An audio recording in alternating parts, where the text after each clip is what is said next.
Google से ये सवाल पूछोगे कि दुनिया का सबसे महंगा घर कौन सा है, तो गूगल एक सेकंड से भी कम समय में भारत के मुंबई में बसे एंटिलिया का नाम प्रस्तुत करेगा। दरअसल गूगल ने दिया ये जवाब पूर्ण रूप से सही नहीं है, क्योंकि गूगल ने दिया ये जवाब किसी एक इंसान के निवास स्थान को दर्शाता है। लेकिन अगर निवास स्थान की बात हो तो भले ही पर्टिकुलर एक व्यक्ति का नहीं, पर रेसिडेंसी के तौर पर भारत में दिल्ली में बसा प्रेसिडेंट हाउस दुनिया का सबसे महंगा निवास स्थान है। आज के समय में मुकेश अंबानी के एंटिलिया के बिल्डिंग की कीमत 6000 करोड़ रुपए है, जबकि उस निवास स्थान की इंटीरियर की सारी चीजें मिलाए तो उसकी कुल कीमत 13000 करोड़ रुपए है। लेकिन दिल्ली में 330 एकड़ में बसे भारत के राष्ट्रपति भवन के निवास स्थान की जमीनी कीमत 26,000 करोड़ रुपए है, और उस जमीन पर बसे आलीशान भवन की कीमत तो अलग, अपितु उसके इंटीरियर को और सारी चीजों को मिला दे तो उसकी कीमत का आप अंदाजा भी नहीं लगा सकते। भारत के राष्ट्रपति भवन की कीमत अमेरिका के राष्ट्रपति के आधिकारिक निवास स्थान व्हाइट हाउस से भी 14 गुना ज्यादा आंकी गई है। भारत का राष्ट्रपति भवन दिल्ली के बीचों बीच केंद्र में बसा एक अलग ही नगर है, जिसमें खुद की hospital, bank, post office, tennis court, golf course, theatre, laundry और आइस फैक्ट्री जैसी सारी जरूरी चीजें वहां पर उपलब्ध है। प्रेसिडेंट हाउस की मुख्य बिल्डिंग में कुल 340 बड़े कमरे हैं, 18 सीढ़ियां है और 14 एलिवेटर है, 35 गैलरी और 74 बड़े यार्ड है, और सारी इमारत को जोड़ने वाला 2.5 किलोमीटर से भी ज्यादा बड़ा फर्श है। ये घर सिर्फ भारत का ही नहीं, लेकिन विश्व का सबसे बड़ा रहने लायक स्थान है, जिसके एक एक कमरे में अगर आपको घूमना हो तो पूरा दिन निकल जाए। विश्व के किसी भी देश के राष्ट्रपति या प्रधानमंत्री का निवास स्थान इतना बड़ा नहीं है, इसलिए इस मामले में भारत का राष्ट्रपति भवन एक वर्ल्ड रिकॉर्ड है। इस महाकाय निर्माण में अभी कुछ समय पहले भारत के 14वें राष्ट्रपति 5 साल के लिए रहने गए, जो 340 में से महज 5 कमरे ही खुद के लिए उपयोग में लेने वाले हैं, और बाकी के कमरों का कोई खास उपयोग नहीं होने वाला। भारत देश के पहले नागरिक के तौर पर राष्ट्रपति भवन का ये रुतबा तो हमें समझ में आता है, लेकिन अगर आपके मन में ये प्रश्न उठता है कि इतने विराट कद के भवन को बनवाने की आखिर जरूरत क्या थी, क्या ये कुछ ज्यादा ही नहीं है, तो इसका जवाब हमें वर्तमान में नहीं लेकिन भूतकाल में मिलेगा। तो भूतकाल कुछ यूं है कि अंग्रेजों के जमाने में भारत की राजधानी कलकत्ता हुआ करती थी, लेकिन अंग्रेज भारत की राजधानी कहीं और मध्य में शिफ्ट करना चाहते थे, जिससे संचालन आसानी से हो सके, और उस स्थान के लिए दिल्ली को चुना गया। उस वक्त कलकत्ता में भारत के ज्यादातर अमीर लोग रहते थे, लेकिन उसका कोई ऐतिहासिक महत्व दिल्ली जितना नहीं था। जबकि दिल्ली का दबदबा उस समय कलकत्ता जितना नहीं था, लेकिन वो भारत के मध्य में थी और सालों पहले भारत की ऐतिहासिक राजधानी हुआ करती थी। इसलिए दिल्ली को अंग्रेजों ने नई राजधानी के लिए चुना। तब लाल किले के चारों ओर मुगल समय का दिल्ली बसा हुआ था, और मुगल साम्राज्य तो कब का खत्म हो चुका था। अंग्रेज चाहते तो उस पुरानी दिल्ली को भारत की राजधानी बना सकते थे, लेकिन अंग्रेजों को अपने लिए सेकंड हैंड राजधानी मंजूर नहीं थी, और इसलिए वो अलग और आलीशान नई कैपिटल बनाना चाहते थे, जिसके चलते उन्होंने राष्ट्रपति भवन का निर्माण करवाया। राष्ट्रपति भवन को बनाने का कॉन्ट्रैक्ट इंग्लैंड के मशहूर आर्किटेक्ट एडविन ल्यूटियंस को दिया गया। तब भारत का विभाजन नहीं हुआ था, और 43,31,000 स्क्वायर किलोमीटर वाले इतने बड़े देश की कैपिटल का आइकॉनिक सिंबल राष्ट्रपति भवन बनाने का ये चांस ल्यूटियंस के लिए किसी बड़े अचीवमेंट से कम नहीं था। 15 अप्रैल 1912 को ल्यूटियंस इंग्लैंड से भारत आए और राष्ट्रपति भवन के निर्माण का कार्य शुरू किया।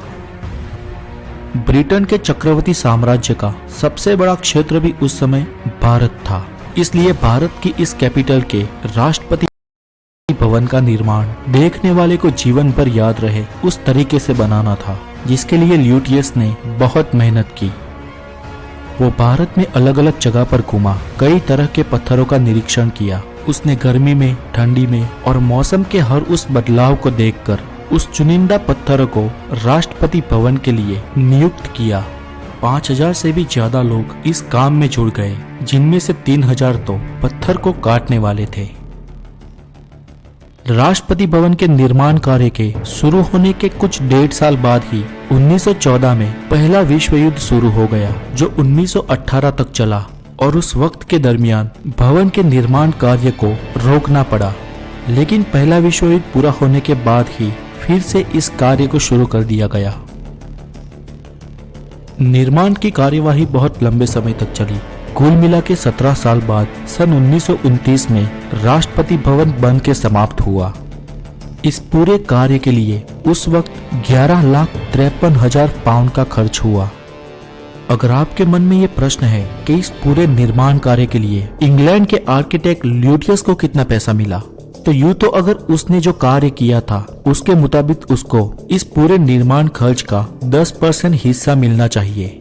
लेकिन आपको ये जानकर हैरानी होगी कि जिस आर्किटेक्ट ल्यूटियंस ने भवन के निर्माण के लिए अपने 17 साल दे दिए और उतने साल में उसका कई बार इंग्लैंड से भारत और भारत से इंग्लैंड रिपोर्टिंग के लिए आना जाना पड़ा, और पूरी मेहनत और ईमानदारी के साथ जो निर्माण किया, उस पूरे कार्य के मिले उसको महज 5,000 पाउंड।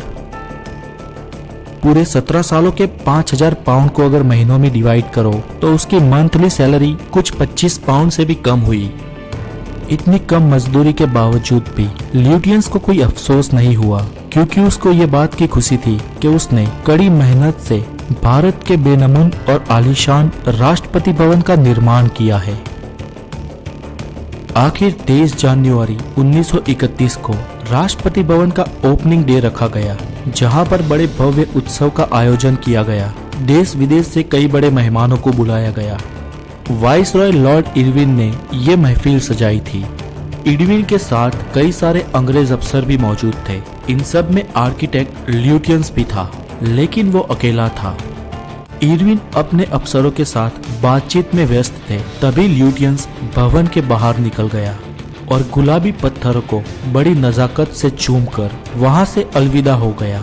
और वाइसरॉय इरविन को मिले बिना ही ल्यूटियंस हमेशा के लिए अपने देश इंग्लैंड चला गया। उसके बाद इरविन भले ही राष्ट्रपति भवन के रहने के लिए अभिमान करता रहा हो, लेकिन 16 साल बाद इस इमारत को स्वतंत्र भारत को हमेशा के लिए हैंडओवर करने का दिन आया, जो था 15 अगस्त 1947। आजादी से पहले भवन का नाम वाइसरॉय हाउस था और आजादी के बाद उसका नाम गवर्नमेंट हाउस कर दिया गया। आजादी के बाद भवन में वाइसरॉय के बदले गवर्नर जनरल रहा करते थे।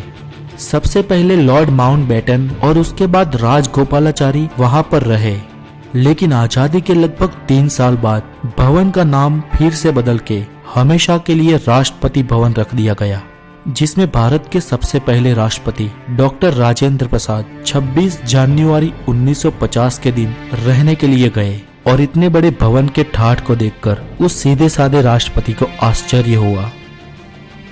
आज उस आश्चर्य के साथ महासुख की अनुभूति विदेश से हमारे देश आए कई वीवीआईपी मेहमानों को मिल रही है, जिनका स्वागत राष्ट्रपति भवन के इस आलीशान महल में किया जाता है। दुनिया की सबसे बड़ी लोकशाही के रुतबे को देखकर उसके राष्ट्रपति का निवास स्थान भी बेनमून होना चाहिए। दुनिया का सबसे महंगा और सबसे बड़ा ये राष्ट्रपति भवन इस मामले में बेजोड़ है। आज राष्ट्रपति भवन में 750 से भी ज्यादा लोग काम करते हैं। हमारे राष्ट्रपति भवन में आज कई उपहार संग्रहालय भी है, जिसमें बहुत सारी कीमती और एंटीक चीजों को रखा गया है। उनमें से एक 640 किलोग्राम की कुर्सी भी शामिल है, जो नकद चांदी की है। वहाँ पर कई सारी दुर्लभ पुस्तकें हैं, कई भारतीय ग्रंथ और बहुत सारी प्राचीन वस्तुएं हैं, जो आज भारत की धरोहर है। यहाँ पर आज हमारे राष्ट्रपति उन कमरों में नहीं रहते जहाँ पर पहले वाइसरॉय रहा करते थे, बल्कि उन कमरों में रहते हैं जो कमरे मेहमानों के लिए उपलब्ध थे। हर शनिवार के सुबह 10 बजे यहाँ चेंज ऑफ गार्ड समारोह आयोजित किया जाता है, जो आम जनता के लिए खुला होता है। इस समारोह को देखने के लिए आपको सिर्फ अपना पहचान पत्र साथ में रखना होता है। आज के लिए इतना ही, और अगर आप नए हैं तो हमारे चैनल द नॉलेज को जरूर सब्सक्राइब करें, और अगर आपको हमारे प्रयत्न अच्छे लगते हो तो वीडियो लाइक करना न भूलें। आपकी मंगल कामनाओं की दुआ के साथ टेक केयर।